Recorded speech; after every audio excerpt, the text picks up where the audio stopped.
live firing of the Taliban. You didn't put a timeline on when you said it was highly unlikely. You just said flat out it's highly unlikely the Taliban would take over. Yeah, well... Because we've got like 10 to 15,000 Americans in the country right now, right? And are you committed to making sure that the troops stay until every American who wants to be out is out? Yes. How about our Afghan allies? All Americans out and our allies out. We're going to get those people out. A damning new report blames the Biden administration for being slow to evacuate U.S. citizens and Afghan allies. The military is saying very clearly that the State Department was very slow, unwilling to recognize the urgency of evacuating the embassy. The fundamental problem is that we decided to leave Afghanistan precipitously without a plan to get people out. I hope you could. Please help me to leave Afghanistan. I can't live here. I have a lot of problem. A lot of person said for me, I will help you to leave Afghanistan, but they don't help me. Please, please help me. My name is Jason Jones, and I'm the founder and president of the Vulnerable People Project. The Vulnerable People Project is a nonprofit organization that seeks to work with communities facing genocide and war. About a year ago, in early August of 2021, I was fighting COVID pneumonia. I was lying on a couch in my home office, staring at the ceiling, wrestling with pneumonia, when my phone rang. I answered the call, and it was from a friend of mine who was actually the co-founder of an organization I created, Movie to Movement. And she had since left and got married and had children. And she called to ask me if I could evacuate or find a way to evacuate her good friend's mother from Kabul. Her friend was also a filmmaker, and together with her Afghan husband, they made an anti-Taliban documentary. So they knew that their mother was in real danger. And so there I was with pneumonia, and I thought, okay, I have a lot of friends, I have connections. I will see what I can do to help evacuate. By the end of that first day, I'd received probably 12 requests from pastors, Christian pastors, asking if I could rescue Christian communities from Afghanistan that they worked with. I received a call from a Marine captain if I could help evacuate his interpreter, and so it went. And so I became really focused on that first day of putting together a plan to evacuate the handful of people that reached out to me. But then by the end of the first week, we had almost 1,000 folks on our list. What we do at the Vulnerable People Project, generally, what our mission is to run influence campaigns for communities facing genocide. So what does that mean? We ghostwrite op-eds for policymakers and elected officials that advance the interest of these vulnerable communities facing genocide. We do documentaries on the plight of these ethnic and religious communities like we did in Iraq and Sudan during the genocides there. But this was something new for us, building out teams to begin evacuating folks as a country was collapsing around them. We developed networks of safe houses, not only in Afghanistan, but across neighboring countries. We were able to provide for the housing and the food and the medical care for several hundred SIVs, Christians, and other minorities like the Hazara. Beyond that, we delivered food to about 300,000 Afghans received food from VPP through the very dark, long, brutal winter that saw a lot of starvation. And about 30,000 Afghans, especially minorities in very remote areas where food didn't make it as the country was in collapse. Our organization kept about 30,000 people alive who wouldn't have survived through the winter without the generous support of our donors and the courage of our Afghan partners on the ground in Afghanistan. Our commitment is to get every Afghan partner of the United States of America to keep them safe until we can evacuate and resettle them. That is our commitment.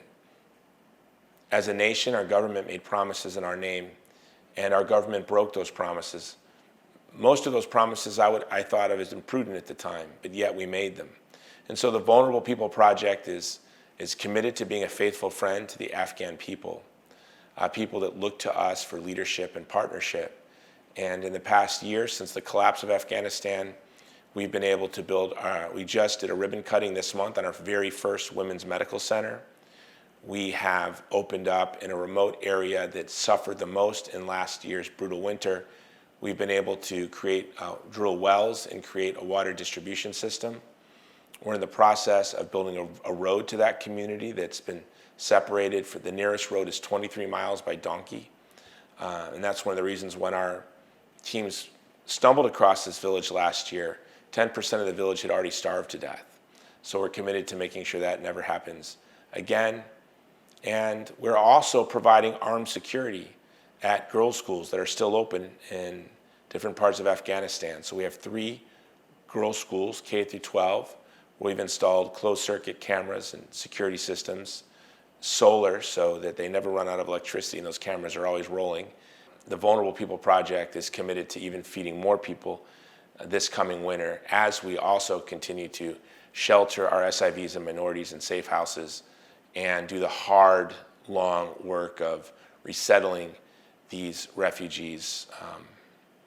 And we're not looking just to the United States. We've resettled a lot of folks in South America, even African nations, and in the European Union countries.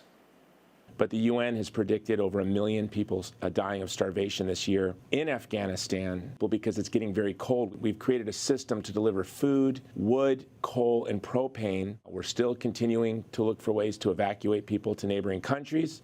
My name is Prince Wafa. I was born in Afghanistan, came to the United States in 2014. Thousands of people like me who wore the uniform and had the flag on the left shoulder for years, serving alongside the US force in Afghanistan, expected that the US government will keep their promise to bring everybody at safety. And all of a sudden, the next day you're seeing not only they left, but they basically handed the country and you all to the Taliban's hand. And what do? A year ago today, Afghanistan fell to the Taliban. 6 weeks earlier, President Joe Biden promised that that would never happen. But of course, when Joe Biden made that promise, and the day that Joe Biden promised that Afghanistan would never fall, 85% of Afghanistan's districts had already fallen to the Taliban. So he was lying. But a year ago today, Afghanistan fell, and it was surreal for my team. Myself, I was on the phone, on Signal, on WhatsApp and other applications, communicating directly with Afghans who we were trying to get through Abbey Gate into the airport. These were Afghans who were invited to the United States because of their service. Many Americans who were in Afghanistan with their blue passports were desperately trying to get onto the airfield as the Taliban was rolling into town. I was on the phone with an evangelical Christian pastor, Afghan, who was with his wife and children, who were lined up outside the airport, fighting to get into the airport, when for no reason, a Taliban fighter walking down the line shot the pastor's 12-year-old son in the stomach. So this pastor had to make the desperate decision of whether to wait in line with his wounded son, which was not moving at all, or to race his son to the hospital. If he waited in line, or the family waited in line, or one or two of the family members left to the hospital, they would be separated. If they waited in line, the son would die. And if they all left, they would all potentially die.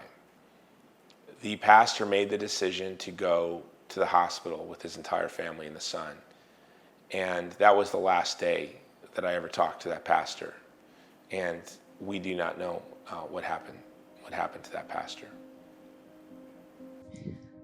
Last year at this time was definitely a challenge for our family.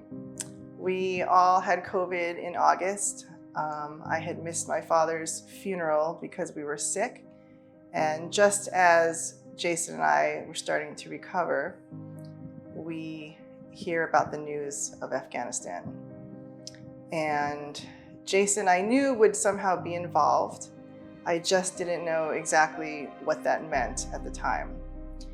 As time went on, I saw that he was in his office, not sleeping, working tirelessly, trying to help the people of Afghanistan, those who have helped the United States, and those who really needed help getting out. I did not understand the depth of the project until one night I was in bed watching TV, and Jason was next to me on his computer, and I happened to just look over his shoulder, and I saw that he was scrolling through pages and pages of passport photos. And I couldn't believe the amount of people that were desperate to get out. And I saw photos of men, women, and children. And I then understood the heaviness of the situation. You know, there have been countless evacuations of vulnerable communities. We've rescued Christians. We were a part of rescuing what we believe to be the last Jew in Kabul. But I think the most intense evacuation happened earlier this year when we were approached by a German aid organization about a young woman who was working for a Western aid organization, and her mother had died. Her father died when she was young. Her mother remarried. Her mother died, and now her stepfather sold her as a bride. And she was working with this German aid organization, but they were really helpless to rescue this girl. So they approached us. The young woman had tried to escape earlier, and she was captured. They told her if she tried to escape again, that they would kill her. The mission was brought, the young woman's situation was brought to my organization. I presented it to my Afghan partners, and I determined that it was too risky because where she was, we really had no way of getting to her, and I felt that it would put our entire team in real jeopardy. But my Afghan partners on the ground in Afghanistan tried to explain to me that if we didn't rescue her, sooner or later, this young girl would die. She would either commit suicide, or sooner or later she would just try to run, and that it was worth the risk, even though they acknowledged that it was putting their team in real jeopardy. So the plan that they came up with was to tell the young girl to fake ill. And they gave her a way to do this. And they told her what to do, something that would make her appear to be very sick. And they would race her to the nearest hospital. At the nearest hospital, we would have members of our team dressed up as receptionists and doctors in the hospital, where then they would take her through the hospital, out the back door, and into a waiting car. And this is exactly what happened. The girl faked sick. She went to the hospital where our team members were there dressed as doctors and hospital staff. They took her through the hospital, out the back door, to a waiting vehicle. It's there that they discovered that the German aid organization, they told us that she would have her passport and her visa and everything on her. She had nothing. So my Afghan team members called me, and they asked what we should do. And I said, try to reach the German organization, see where the proper documents are, and get it as soon as possible, head to the border. But if you don't hear back from them in 30 minutes, go back to the hospital, leave her there, and tell her she was seen by the hospital staff and she's fine, and we'll try again later. Well, we finally got a hold of the German organization, and they were able to have someone run to the border and meet us at the border with the documents. But the young woman had left her cell phone at her home unlocked, and so our entire team that was involved in her rescue was exposed, and then we had to not only bring this young woman across the border, but every member of our team that was communicating with her had to be brought across the border, and then we had to move their families from their homes to safe houses. So these are often very dangerous operations, but my Afghan partners knew the risk they were taking, and they saved this young woman's life. So working with the U.S. military, definitely from the beginning to the end, there's a lot of consequences behind that. So going to any conflict with someone had zero combat experience like me could put me in danger, like to getting shot. And in most part, Taliban were saying that the interpreter, translators are the eye of the Americans. So let's target them first, because once they get shot, then they cannot continue their search, they cannot continue their interviews from the villages. So we were always being in target. That's why we were wearing the same uniform, not to get recognized by the Taliban or identified this is different than that, because we were getting shot by snipers and most of the times in some very dangerous areas in Afghanistan. Coming back home also, it was really hard to know who's supportive, who's not, and you could just end up getting killed in your own city walking if they were find out that you were helping U.S. military, and we had to hide from almost everybody. Of those left in the country, many are facing violence and threats from the Taliban, helping those left behind in Afghanistan. Joining us now is Jason Jones, president of the Vulnerable People Project. The Vulnerable People Project. Jason Jones, president of the Vulnerable People Project. Thanks to your organization, many of those Afghans have evacuated. We're working with people of different ethnicities and of different religions, but all that are being hunted by the Taliban. Think of somebody who fought shoulder to shoulder with your brother, with your sister, with our friends, with our families, that were fighting some of the most vicious terrorists in the global war on terror. This is who we have left behind. And they knew. They knew in early July, and I can't imagine they didn't know months before. Is a Taliban takeover of Afghanistan now inevitable? No, it is not. Chaos in Kabul carries echoes of the fall of Saigon in 1975. It looks just like Vietnam in 1975. An explosion outside the Abbey Gate at Kabul airport. Mass casualties from within these crowds, a suicide bomber. Bombing in Kabul that killed 13 U.S. service members. The chaotic and deadly U.S. evacuation from Afghanistan stunned Americans and the world and cost the lives of 13 U.S. soldiers. Now a damning new report blames the Biden administration for being slow to evacuate U.S. citizens and Afghan allies. People are being beheaded. Don't we have a moral responsibility to do something for these people? Hi, my name is Armin Chakmakian. I'm the manifest director for the Vulnerable People Project. I started working with VPP about 2 weeks after the debacle happened in Afghanistan. I was following Jason on a social media, and he had COVID pneumonia at the time, and he was just grinding it out, rescuing people.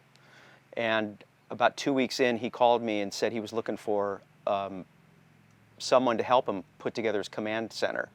I'm the one who organizes the names on the lists, and we have a very sophisticated vetting system. But at first, I'm the one who asks them for national IDs and passports and the people that need to get out of there. I have to organize them in priority of, U.S. citizens are at the top, and then we have minority population. People don't realize in Afghanistan, you're not all just one type of Afghan. They have, if you're a Christian, you're considered minority population. If you're Hazara, you're considered minority population. If you're a Hazara Christian, you're minority population, obviously. So there was a way that we had to prioritize because we were getting so many people writing in, pleading for help. They would write Jason, Jason would direct them to me, and we would have to look at their situation. Sometimes they would send us, the documents that I had to save. Sometimes they'd send us letters that were death threat letters that they had received. So I had to go through those, and the other thing I had to go through were passports.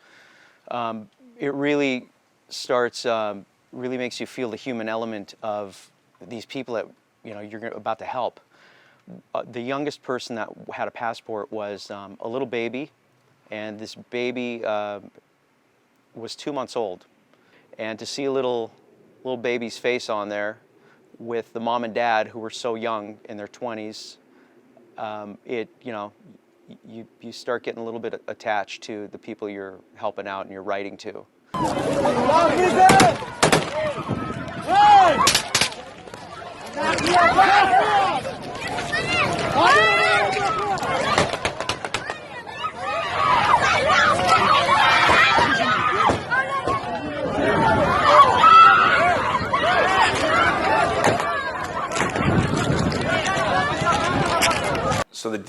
evening before the Abbey Gate explosion, I hadn't slept in weeks.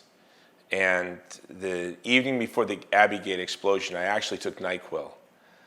My lymph nodes were swollen, and I was, of course, very tired, but stressed, and I couldn't really sleep, so I took NyQuil. The moment I took the NyQuil, I felt guilty.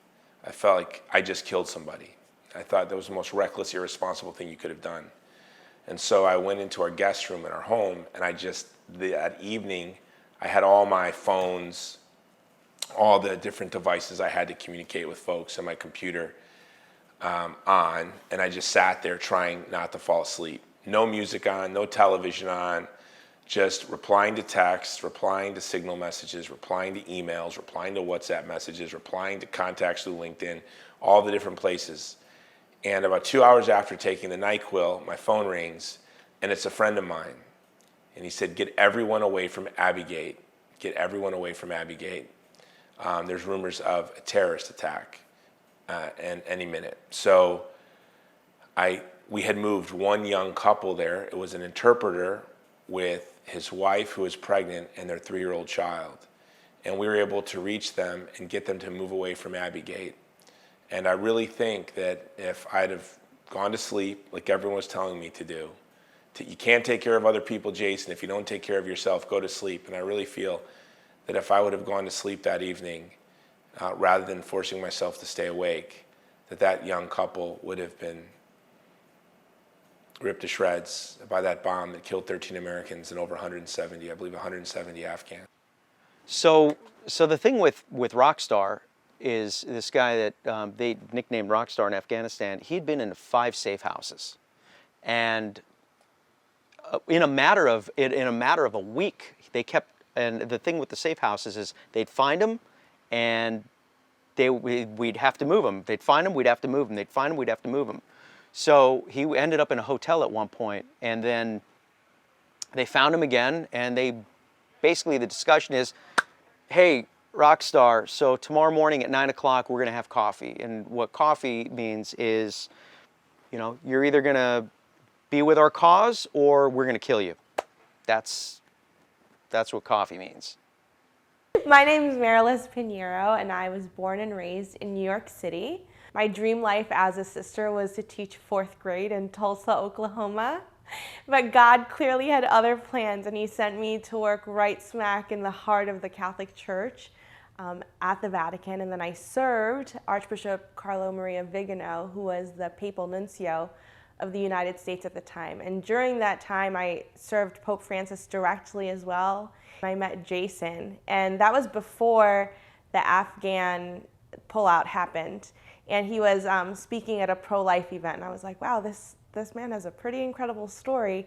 And we ran into each other at a softball game later, and he's telling me about his movies and how he uses influence to fund campaigns, essentially, to stand up for the vulnerable and persecuted.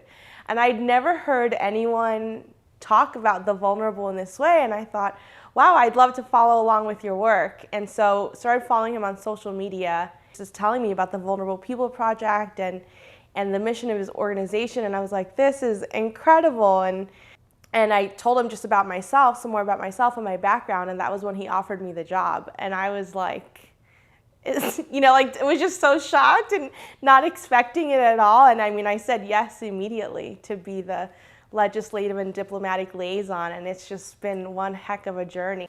Well, we sort of built the Vulnerable People Project. Afghan Relief was built at sea. The ship was built while we were sailing at sea.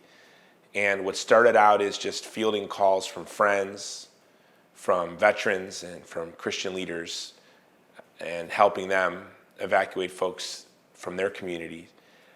It expanded greatly, and we didn't know what we were doing. So we built a database, and we built the steps out from first contact to successful resettlement. But the very first thing we did, and I learned this as a soldier, what do you say to somebody who calls you begging for help? If you don't get my family on a plane, if you don't get my family over a border, we're all dead. And they were telling the truth. They would all be dead. What do you tell them? Do you tell them, look to other groups for help, that's one thing we did. We said, we would do everything we can to help you, but don't count on us.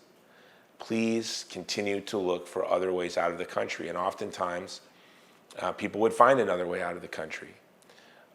But I didn't know what to say to folks. Very successful, strong, competent men who are now placed in an impossible situation, and they have no way of helping themselves or helping their family. What do you say to them? And I said what we were trained to say as a young soldier when you come across somebody who's wounded. And you just look them in the eyes and you tell them they're going to be okay and that you'll be with them till they're safe. And that's what I said. Everyone who emailed us, everyone who signal messaged us, everyone who called me, I would just say, you're going to be okay and we'll be with you till we're safe. And I feel kind of grateful I chose to say that, because there were so many times, so many major organizations with a lot of funding have left Afghanistan because it has seemed helpless over the past year.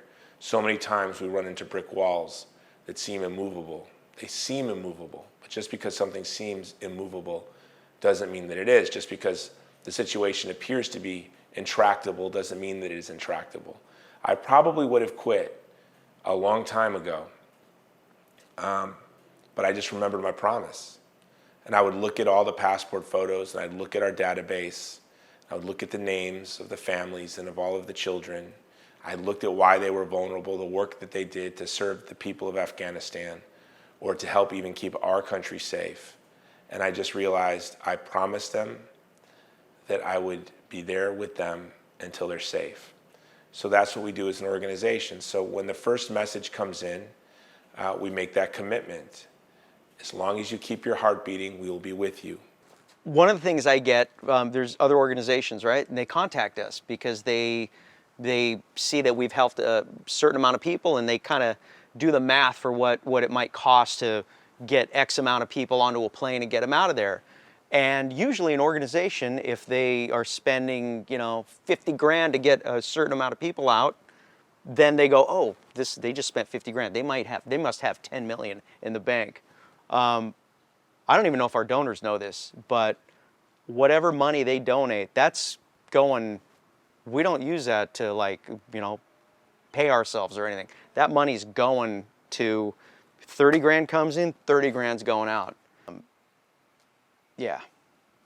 I just wanted to mention that. I remember my Ranger Creed, and my favorite stanza is, never will I leave a fallen comrade to fall into the hands of the enemy, and under no circumstances will I embarrass my country. A year ago today, Joe Biden abandoned our friends. He abandoned our cohorts into the hands of our enemy. A year ago today, Joe Biden embarrassed our country. Our hope is to ameliorate the suffering that this administration has caused. Our hope is to care for and protect our Afghan allies until every last one of them is safe. That is a promise that I personally made, and that is a promise that we at Vulnerable People Project are united and committed to fulfilling.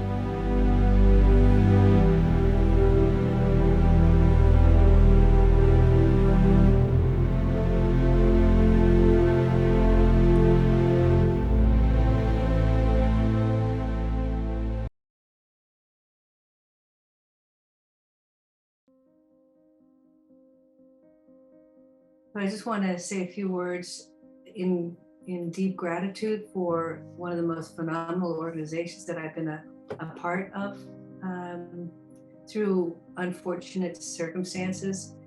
These unfortunate circumstances have turned into a great fortune for me and for so many people around the world. My name is Sister Dee Dee Byrne, and I'm a member of the Little Workers of the Sacred Hearts, an international community that serves the poor in education and healthcare.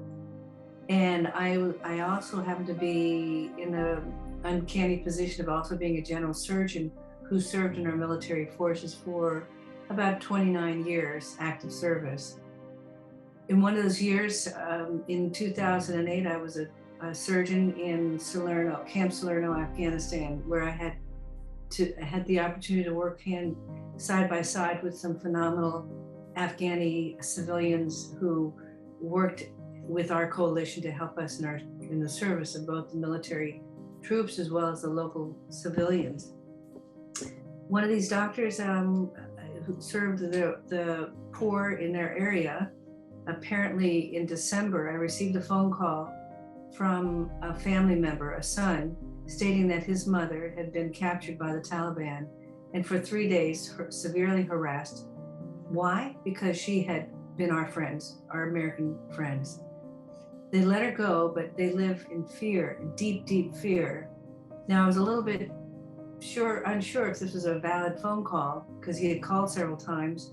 Then I asked him to send me an email of some documents to prove, and lo and behold, in early January of 2022, he sent me photos of his mother, her passports, visas, even a letter that I had written to her in Thanksgiving for the hard work she had done for our troops. So I was stunned when he said, please help us get out of Afghanistan. And I said really a prayer. I said, Lord, who am I? I'm a nobody. How can I help? And the next morning, which was a Sunday, I was speaking with some friends who actually happened to be working with Congressman Chris Smith there on his staff. And they put me in touch with probably one of the most remarkable men I've ever met, the most incredible program I've ever met, and that is Jason Jones in the Vulnerable People Project. And Jason is such a can-do guy. I think I give him the credit because he was in the military also. Jason took the information and said, with his networking, got the family food, coal, and a safe haven for about 3 weeks. And then a few days later, I get a text from Jason saying, Sister, pray. They're going across the border. Somehow, some way, through the Vulnerable People's Project, Jason got 13 members of this beautiful family in 3 vehicles safely across the border from Afghanistan to an unnamed country on the other side. Now they're still in this unnamed country, but the goal will be to get them in Brazil or Sierra Leone. So, I mean, I am dumbfounded by the quick, rapid response that Vulnerable People Project had done, and how this beautiful family and thousands of families that Jason has helped through the Vulnerable People Project have helped not only in Afghanistan, but in China and in Ukraine and worldwide.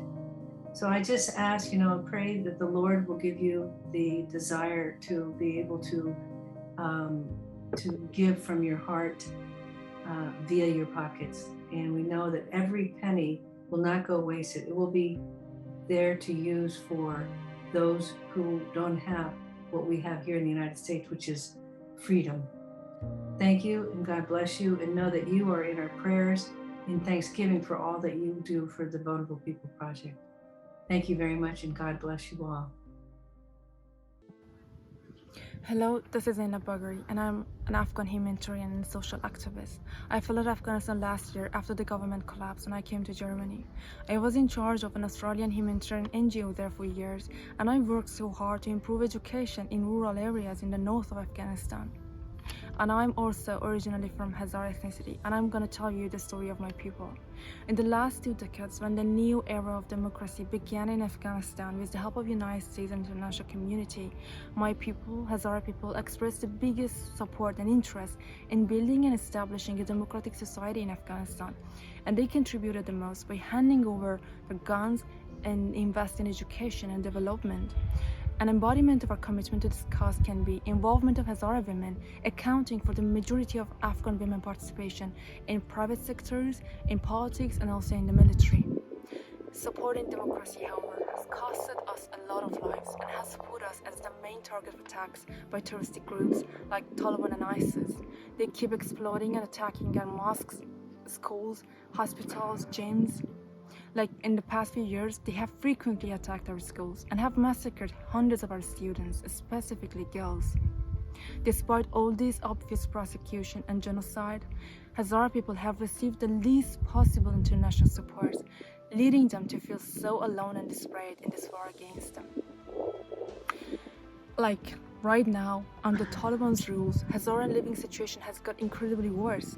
Like, last year, UN aid sent to Afghanistan, they hardly made it to Hazara people because they were directed away by Taliban deliberately to deprive Hazara people. However, luckily, I came across VPP and I got the chance to voluntarily cooperate with this wonderful team. VPP stepped forward and distribute food aids to Hazara community for the first time, and they managed to cover thousands of poor Hazara families last winter to survive hunger. They also, as the first American NGO committed to supporting Hazara schools, VPP has been providing these schools with security equipment like guards, CCTVs, to protect them from future imminent attacks. So on behalf of Hazara people, I express my sincere gratitude to VPP team, and I really hope that we can continue our mission to save and protect more vulnerable people in the future. Thank you so much. Hi, my name is Juliana Teymorazi, and I'm the founder and the president of Iraqi Christian Relief Council. I would like to say a few words to Jason. Jason, you are my personal hero. You have inspired countless. Through your organization, the Vulnerable People's Project, you have saved countless of lives, especially in Afghanistan. Jason and I began working together in 2011 to serve the persecuted Christians in Iraq, the Assyrians, the Chaldeans, and Syriacs. Last year, when Afghanistan fell, there were 6 Christian Afghans that reached out through a friend of mine, and they asked to be saved because they had served the American interest in Afghanistan, and then they were left vulnerable. I immediately called Jason and I asked him for help. I called many people, but really the only one who answered the call was Jason. You, Jason, seamlessly, very quickly started the process, and you saved these 6 women's lives, and I'm forever grateful to you. You are really the star in our universe, and I look forward to continue to working with you. God bless you for everything that you've done, and you will continue to do for not just the Christians throughout the world who are suffering, but to other vulnerable peoples, such as the Uyghurs in China. Thank you. Hi, my name is Brittany Green. I'm the Executive Director of Radiance Women's Center here in Pflugerville, Texas, just outside of Austin. I wanted to take a minute to thank Jason and his team, the Vulnerable People's Project, for the ongoing support that they have provided to the refugee client that we have been serving since last fall. In the fall of 2021, we met a refugee couple who came to us when they were faced with an unexpected pregnancy. Not only were they pregnant and didn't know what to do, they had been facing homelessness due to a lack of resources available to them. And on top of that, they had been tragically separated from their 1-year-old son who had been left behind in Afghanistan. Their situation to them felt hopeless. As a pregnancy center that always comes from a place of yes, we had no idea what our yes was going to turn into, but we knew that their most basic needs had to be met. We connected with Jason, and after our first meeting, within less than 12 hours, he had food, coal, other additional resources, formula, and diapers delivered to this refugee couple's family in Afghanistan who were taking care of their child until we could figure out how to reunite them. Not only were their family's needs in Afghanistan met, Jason stepped in to make sure that their immediate needs for shelter and food were taken care of until we could establish long-term housing for them here in Austin. What felt hopeless became hopeful. Not only was it hopeful, it was tangible hope. What Jason has done for this family gave them the courage that they needed to be able to step forward, to move forward in creating a new life here in Texas, in the hopes of one day being able to welcome their son here in America. Since our meeting, Jason and his team have been working hard to figure out a plan on how to reunite their son here in America. We are really looking forward to the day when that is going to take place, and we trust that it is going to be soon. Thank you, Jason, for taking the time to meet with us and make sure that this family's most basic needs were met. You provided the resources that we were afraid we weren't going to be able to provide, but we had made a commitment to this family. What felt like hopeless in a hopeless situation became overly hopeful. You and your team have made what felt impossible the most possible it could have ever been. And we thank you for what you are continuing to do for the most vulnerable people that we get the honor of loving and working with. Thank you so much. Hi, my name is Jennifer Galena, and I'm the former National Director of I Am Whole Life. I remember watching the news, seeing the United States exit Afghanistan, and just what a absolute terrible tragedy that was. The calamity, the suffering, it was just a complete disaster. And a few days I started getting some messages from one of the moms in my mom group that I'm in, and she was begging anyone who could help. Her mother-in-law was someone that was stuck in Afghanistan. She had already had her visa, the paperwork was already going through the embassy, because her and her husband lived here in the United States, and he's from Afghanistan. And now her mother-in-law was stuck there, and the situation was very dire because he had married someone that wasn't Muslim, her husband, and so they knew that, and so the Taliban was after her. It was very scary, and she was sending these, very desperate messages to us, to the moms in the group, of just reaching out, anyone that can help, anyone that knows anybody. And immediately I knew that I could call Jason. Working with him for, close to 7 or 8 years, I know that he's someone that can get things done. I know that he's someone that's very well connected, that knows a lot of people. And if anyone can do it, it's him. And so I called him and I said, hey, do you know anybody at the embassy? Do you know anyone that could help my friend's mother-in-law? And right away he said yes. I mean, he said yes without even thinking about it. And he did it. He made it happen. And she's here, and it really, he saved her life. And I'm very thankful to him for that. I'm very thankful that she is here with her grandchildren, and she's here with her nephew and with her son, and she's safe in the United States. And I'm very proud to call him my friend, and to know that Jason is someone that you can call when you need something crazy like getting someone out of Afghanistan in the middle of a war. So thank you, Jason. My name is Alejandro Bermudez. I am a Catholic journalist in the United States, and I was approached by a group of Christians in Afghanistan after it was taken over by the Taliban. And without the help of Jason Jones and the Vulnerable People Project, those guys will be dead today. And one of the things I am very proud of is partnering with Jason, because he has carried the ball all the way. Until now, we continue to struggle, but he is still deeply committed and delivering, first in saving their lives, getting them out of Afghanistan, and now working together to find a place for them. Thank you, Jason. God bless you, brother.